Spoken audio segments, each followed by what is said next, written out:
Adventures in time and space, told in future tense. Dimension X.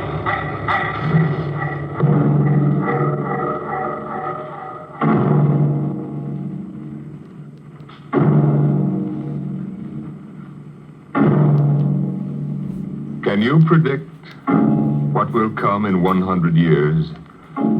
Or in 10? Or in the next minute? Can you see beyond the known dimensions of time and space into the unknown Dimension X? It was in the year of 1982 that spacemen first discovered the Great Galactic Barrier. In the past 10 years, rocket travel to the moon and the nearer planets had become commonplace. And then men fixed their sights on a more distant star, the remote planet known as Volta. 5 exploratory ships went out, and none came back, each in turn disappearing mysteriously at the same vanishing point, an invisible wall somewhere in the vast outer reaches that became known as the wrecker of spaceships, the Galactic Reef. And yet, the explorers refused to admit defeat. It was on June the 2nd, 1987, that the rocket Star Cloud made ready for takeoff, the 6th to attempt to crack the barrier and win through to Volta. Now hear this. Condition blue. 1 minute till blast off. Now hear this. Condition blue. 1 minute till blast off. Bridge to nav control. Navigation, Collier. This is Captain Thorson. Ready, Lieutenant? We're ready, Captain. The course is in the integrator for takeoff at 1200 hours. All right, stand by for acceleration. Bridge to engine room. Fire up your rocket chambers. Take off at exactly 1200 hours. I'll read you off. 30 seconds. 29. 28. 27. 26. Condition red. Hold it. Revoke all orders. Who turned in that alarm? We've uncovered a stowaway, sir. Stowaway? Where? Hiding in sick bay. Dr. Spitzlin found him. Have him brought up to the bridge. Engine room. Kill your rocket. Stand by. Loser, this is Colonel Harrison in ground control. What's holding you up? Trouble. What's the matter with you? What's the matter with you? There's stowaway aboard. Stowaway? Yes, I thought your men were supposed to police this base. What's the matter All with right, you? Captain, take it easy. You know what this delay can do to us, don't you? 1 minute late at takeoff can throw us 1,000,000 miles off course. We'll have to reintegrate the whole works. Well, look, how long do you think it'll take? Don't bother me for a while. I'm busy here. Stupid idiot. Come in. Here's your stowaway, sir. Now, court martial.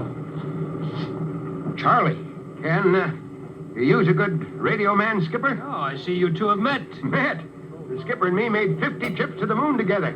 Didn't we, Captain? Charlie, if you wanted to come along, why didn't you volunteer? I did, Skipper. They turned me down. What's wrong with you? Oh, acceleration bends. They said my arteries wouldn't stand another trip. Oh, I'm sorry to hear that. But they're wrong, sir. I got one more good trip in me. Now, listen, Captain.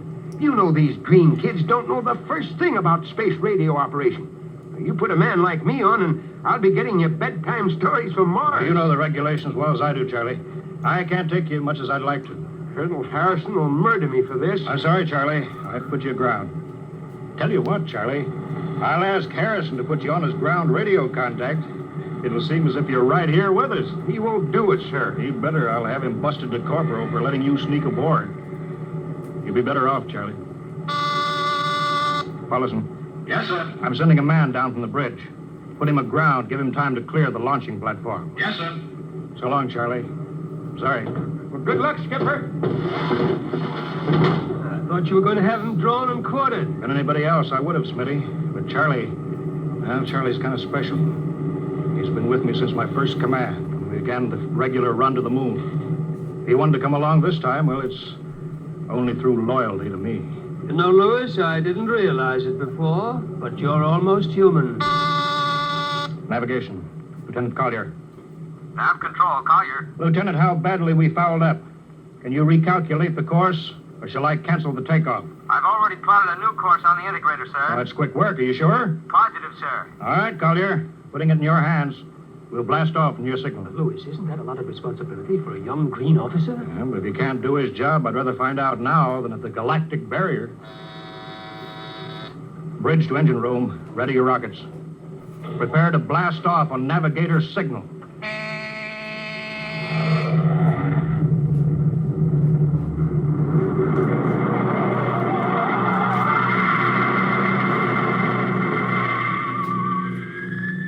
How are we doing, Collier? Coming on the bearing, sir. 4, 3, 2, 0. We've intersected the course vector. That's good work, Collier. Course corrected, sir. Ready to go into atomic overdrive anytime you say. All right, stand by. Now hear this. Prepare for maximum acceleration. Bridge to engine room. Kill your rockets. Rockets out. Fire up number 1 cyclotron. Number 1 ready. Fire up number 2. Number 2 ready. Engineering, withdraw your dampening rods. Fission chamber ready. Blast tubes are clear. Ready. Take it on overdrive. How are we doing, Collier? On course, sir. She's running hot and true. Well, my compliments, Lieutenant. This job would have done your father credit. He was the best navigation officer I ever saw. Thank you, sir. Start your gyros, put her on robot control. All right, ship is yours, Mr. Collier. If you need me, I'll be in Dr. Smithson's office. Yes, sir.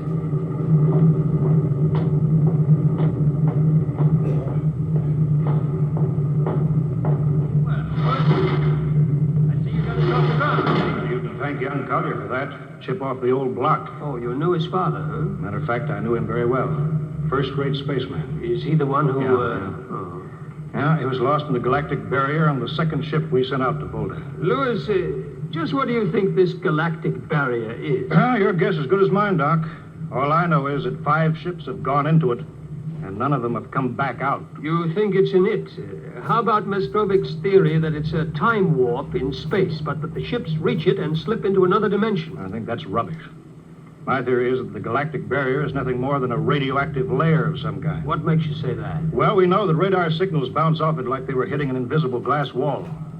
We know it destroys our ships and our crews in some way. There's no other logical explanation. What makes you think we can get through it? Because we're ready for it. The others weren't. Entire hull is completely shielded with lead. We can crack through any radioactive cloud ever detected.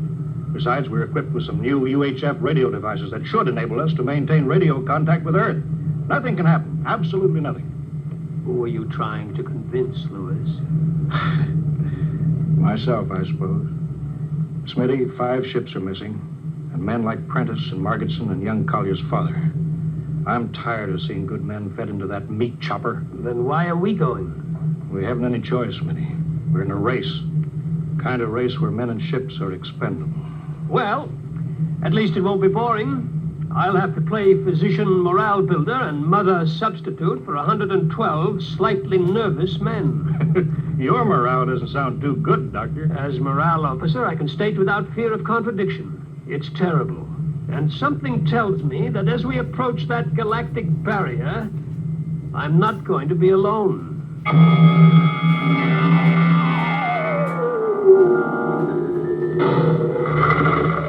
Hello, Earth. Hello, Earth. Captain Thorson of the Star Cloud calling Earth. Star Cloud to Earthbound. Can you read me? Hello, Star Cloud. Hi, Captain. Charlie! Well, I see they haven't court-martialed you yet. No, sir. Thanks to you. Well, Charlie, it's good to hear you. You can read us the funny papers on Sunday morning. Right. How's the signal? Strong. Clear as a bell. All right, here's our log report for Colonel Harrison. Ready? Shoot. June 2nd, 1987. 4 weeks out from Earth, running true, no radiation, operation normal, still making our approach to the galactic barrier. That's all, Charlie. See you later. Good luck, Captain. I sure wish I was with you.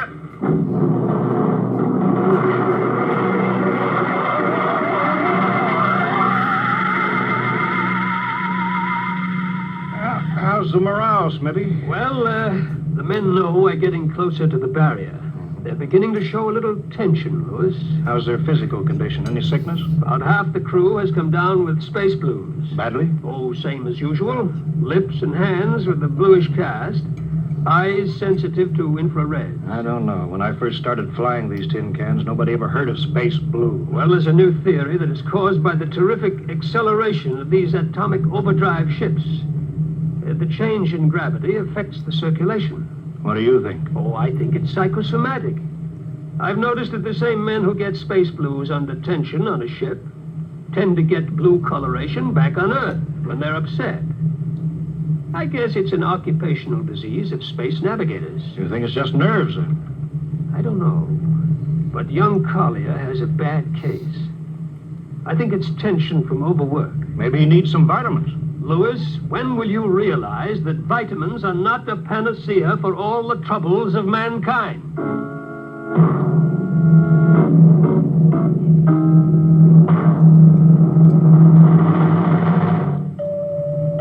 Come in.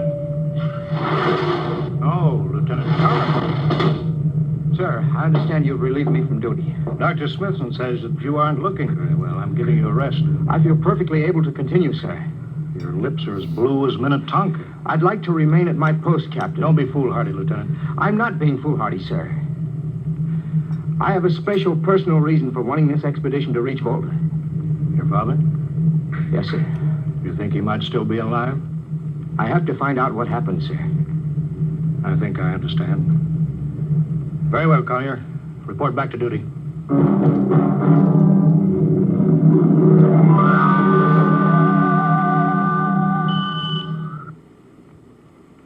What's the reading, Paulson? We're getting a +5 radar bounce now. It's coming off the barrier almost as fast as we send it out. What's the interval? 0.3 of a second. Shortening steadily. At this rate, we'll hit the wall in the next few minutes. All right, alert the crew. Sound general quarters. Now hear this. Condition red. We are now approaching the galactic barrier. All hands to stations. All radiation detectors to be fully manned. Full security will prevail until further notice. That is all. Paulson. Aye, sir. Radar bounces up to +6. We better try to make final contact with Earth. Spark's still trying to raise the base? Yes, sir, but he is not having much luck. There seems to be some interference. That's the radio room now. Yes? You've got him? Cut in a bridge speaker. The captain will take it from here. Hello. Star Cloud to Earthbound. Can you hear me, Earth? Hello, Skipper. I can barely read you. We're getting heavy static from sunspots. That's not sunspots. We're right on top of the galactic barrier. Stick with us, Charlie. We're switching to the automatic sender now so you can track us in. Okay. If we crack the barrier and come through still in one piece, I'll try to get back to you on the high-frequency band. Gotcha, Skipper. Don't worry. I'll be waiting. So long, Charlie. So long, Star Cloud. We must be getting awfully close now, Captain. The echo's bouncing back so fast it's almost beating the signal. When they coincide, hold onto your hat. That's when we run into the wall. Any second. Hold on. Well, here goes nothing. Here it comes.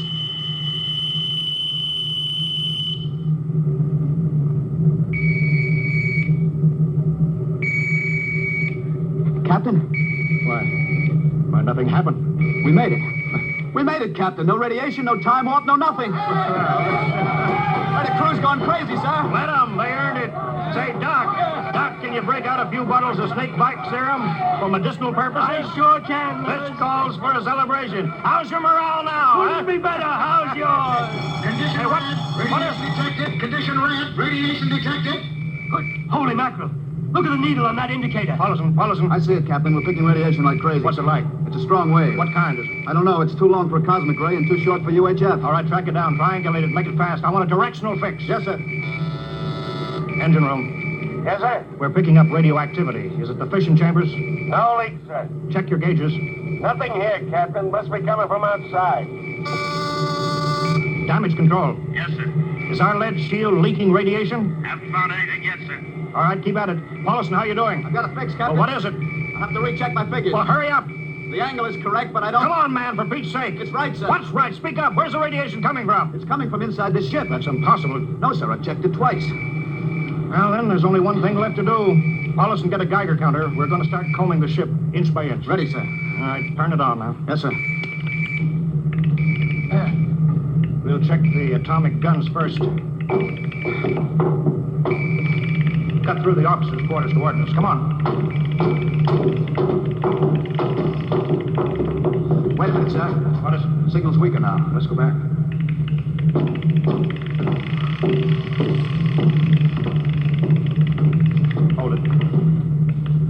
Seems strongest right about here. It doesn't make sense. Whose cabin is it? Lieutenant Collier's. Collier? It's probably down in nav control, sir. Try the door. That's not locked, sir. It's in here, all right. Listen to that counter. Strongest over here. Open that wall cabinet. It's locked. Smash it. All right, shut off the Geiger counter. What do you make of this, Pollinson? Well, it looks like some sort of portable transmitter, sir. Must be foreign manufacture. I don't recognize the calibration symbols at all. Never seen anything like it. Which raises a small question. What is Lieutenant Collier doing with a transmitter in his cabin? I don't know, sir. Well, I intend to find out, Pollinson. Get down to nav control. Bring Collier up to the bridge. On the double. Well, hadn't we better find some way to shut this thing off first? I know a way.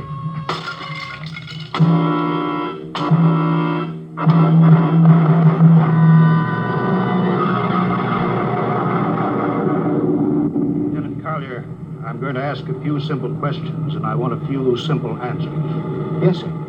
What were you doing with the transmitter in your cabin? Transmitter, Captain? You know nothing about it? No, sir, I don't. Do you recognize these calibration symbols? No, sir. Can you think of how it might have been placed in your cabin without your knowing it? No, sir. Unless someone came in while I was on duty. Would that have been possible? Why, I suppose if someone had a key... I found your cabin door unlocked. Well, I meant a key to the wall cabinet. I didn't say the wall cabinet. Well, sir, You what, Lieutenant? How could you have known it was in the wall cabinet? I just assumed. Lieutenant Collier, I find it hard to believe you would lie. Having known and respected your father and having observed the way you handled your job. However, I intend to get to the root of this thing. May I have your wristwatch, Lieutenant? Sir? Your wristwatch. Here, sir. Pollinson, turn on that Geiger counter. Yes, sir. Hold this watch next to it. Yes, sir. That's all. Lieutenant, if you hadn't any close contact with that transmitter, how do you explain the radioactivity of this watch? I don't, sir. I think you'd better. To whom were you sending those signals? Condition red. Condition red. There's your answer, Captain. What is this, Collier? Alien spaceship approaching. Alien spaceship approaching. Sound battle stations. Collier, who's aboard that ship? All right, now talk, man. Very well, Captain. My mission seems complete. Your mission, are you admitting that you're an agent of a foreign power? I am stating it. What nation? No nation, Captain. What? I am an agent of the Voltan government. The what? The government of the planet of Volta. You're crazy. Are you so stupid that you think your people are the only ones who can invade another planet? What do you mean? We've had agents operating on Earth since 1945. I don't believe you. What do you think happened to those 5 ships, Captain?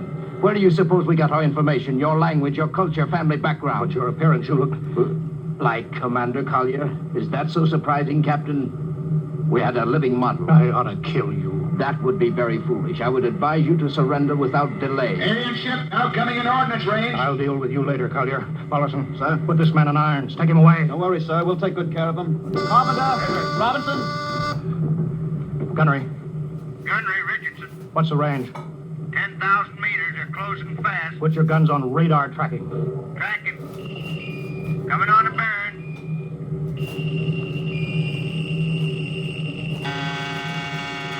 Fire. Fire. Richardson, you hear me? Fire. What's the matter down there? Did you hear me? Richardson, answer me. It's no use to shout, Captain. Collier. Yes, Captain. How'd you get loose? Where's Pollinson? Lieutenant Pollinson is dead. All stations. Lieutenant Collier has escaped. Seize him, man. Don't waste your breath. Your men can't hear you, Captain. What? Those still alive are my men. You're lying. No, Captain. Every ship that has ever left Earth was controlled by a Voltan crew. That's impossible. Those were hand-picked men. Handpicked by us. I don't believe you. Then why not call for help? Carpenter, Robinson, Haley, report. Carpenter, Robinson. You see, Captain, it is quite useless. I would advise you to sit very quietly and do nothing. It isn't possible. They can't all be dead.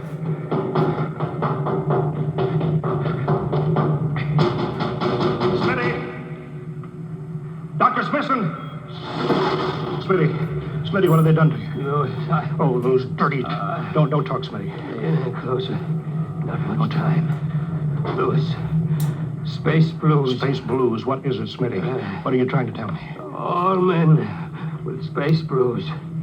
Voltan. Here, let me help you, Smith. No, Lewis. Get message back to Earth. Voltan. 5th column. Watch out for space blues. Smitty. Smitty.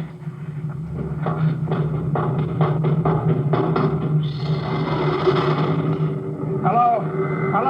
Star Cloud calling Earthbound. Please, God, let me get through before it's too late. Hello, Star Cloud to Earthbound. Come in, please. Come in, please.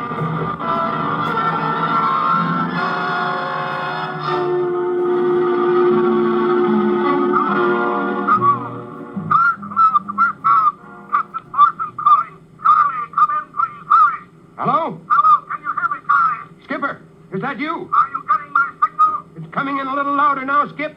Keep sending. Great God, Johnny, now listen to me. Not much time. Get word to Colonel Harrison. Crew mutinied. Most of crew members, Voltan. What? Voltan. Spell that. C-O-L. Voltan? That's right, they're from the planet Volta.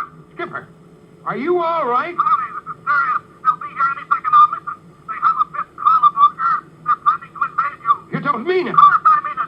Tell Harrison that they're posing as humans. You can detect them by space blues. You got that? Only Voltans get space blues. Charlie, do you hear me? Space Blue. I get you. Step back in, Charlie. I'm depending on you now. Warn everybody. Captain! They open the door. Come on, Charlie. Tell Harrison that... Captain! Captain Thornton! Hello! Hello, Star Cloud, come in!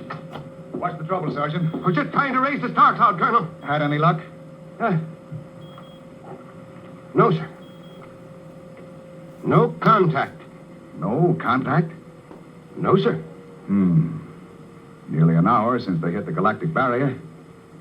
I don't understand why they haven't tried to get back a message. No, sir. Neither do I. All right. I'll take over for a while. Yes, sir. Go right ahead, sir. You'd better go out and get yourself some coffee. Charlie, you look a little blue around the gills.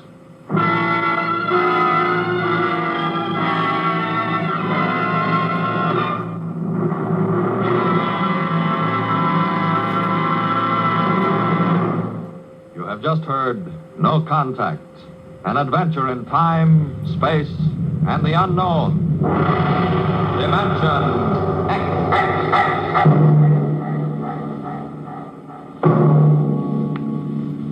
Next week, we have a nice, blood-curdling little story that starts with these 2 sentences. The last man alive on Earth sat alone in a room. And then there was a knock on the door, which raises the question, what knocked on the door? Left to its own devices, the human mind supplies a vaguely horrible answer. But it wasn't so horrible, really. You'll see next week when we present Knock.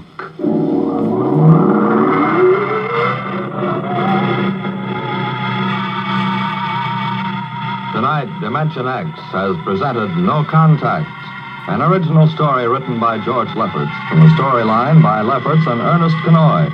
Featured in the cast were Wendell Holmes as Captain Thorson, Lawson Zerby as Lieutenant Collier, and John McGovern as Dr. Smithson. Your host was Norman Rose. Music by Albert Berman. Engineer Bill Chambers. Dimension X is produced by Van Woodward and directed by Edward King.